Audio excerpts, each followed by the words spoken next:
요즘 갑자기 전 세계의 주목을 한몸에 받는 금속이 하나 있습니다. 바로 은인데요. 이게 그냥 평범한 귀금속이 아니었나 싶으시죠? 근데 이 은이 어떻게 첨단 기술과 강대국 정치, 그 한복판에서 아주 뜨거운 감자가 됐는지 지금부터 하나씩 짚어보겠습니다. 자, 이 문장 한번 보세요. 중국의 은 수출 허가제는 제2의 히토류 사태다. 이게 그냥 나온 말이 아닙니다. 지금 세계 시장이 이 한마디에 술렁이고 있거든요. 이게 단순히 규제 하나 생겼다 이런 차원의 얘기가 아니고요. 핵심 자원을 둘러싼 힘의 판도가 어떻게 바뀌고 있는지를 보여주는 뭐랄까 하나의 신호탄 같은 겁니다. 그럼 대체 무슨 일이 벌어지고 있는 걸까요? 이 모든 일의 시작은 바로 중국 정부의 정책 변화입니다. 근데 이게 또 전혀 새로운 방식이 아니에요. 핵심 원자재 시장에 좀 관심 있다 하시는 분들은 이거 어디서 많이 본 그림인데 하실 겁니다. 아주 익숙한 전략이 다시 등장한 거죠. 그러니까 핵심이 뭐냐면요. 중국이 은 수출을 그냥 틀어주겠다는 겁니다.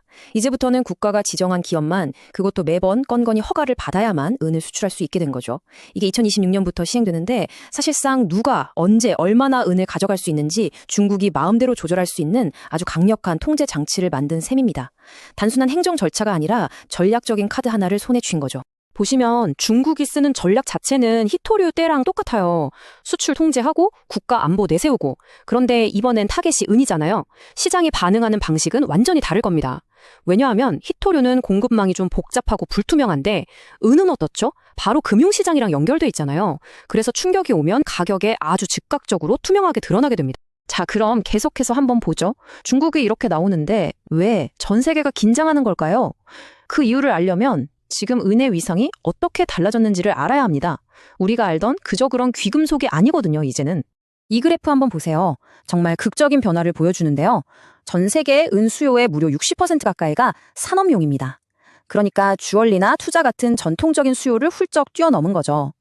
이제 은은 금고에 넣어두는 자산이 아니라 첨단 산업의 심장부에 들어가는 핵심 부품이 됐다는 뜻입니다. 특히 이 변화를 이끄는 게 바로 친환경 에너지 전환이에요. 이 차트를 보면 바로 이해가 되실 텐데요. 우리가 타는 일반 가솔린 차보다 하이브리드는 은이 더 들어가고 전기차는 거의 2배나 더 많이 필요합니다. 이게 무슨 말이냐면 앞으로 도로에 전기차가 점점 더 많아질수록 은 수요는 정말 폭발적으로 늘어날 수밖에 없다는 거죠. 네, 맞습니다. 이게 끝이 아니에요. 태양광 패널에도 은이 필수적이고요. 5G 통신망, 그리고 요즘 가장 핫한 AI 데이터 센터까지.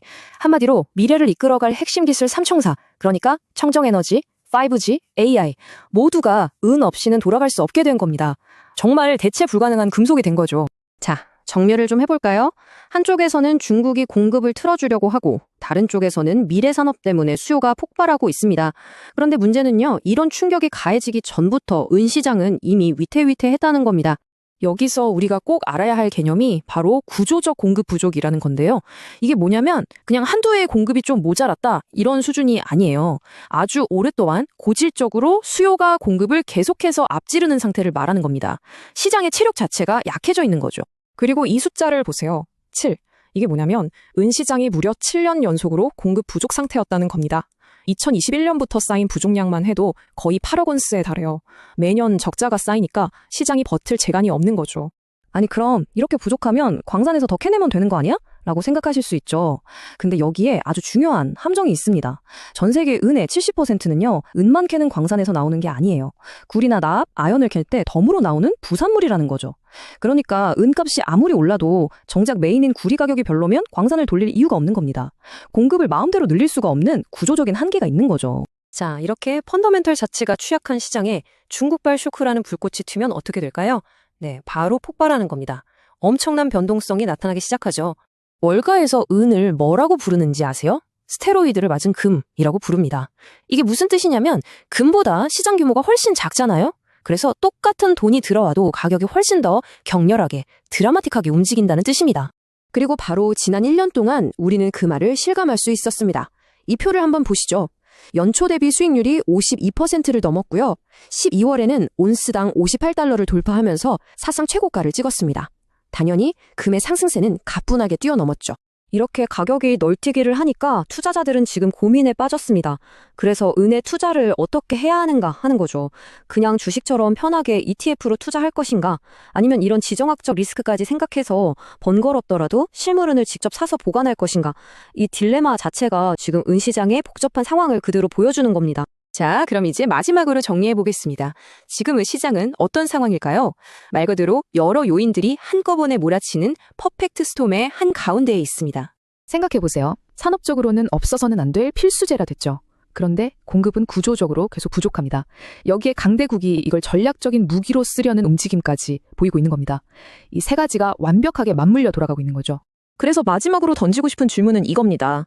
미래 기술을 위해 꼭 필요한 이 금속이 이제는 지정학적 압박의 희생양이 되고 있습니다. 과연 이 대결의 끝에서 그 대가를 치르는 건 첨단 기술 그 자체가 될까요? 어쩌면 이 질문에 대한 답이 앞으로의 기술 패권 경쟁의 향방을 결정할지도 모르겠습니다.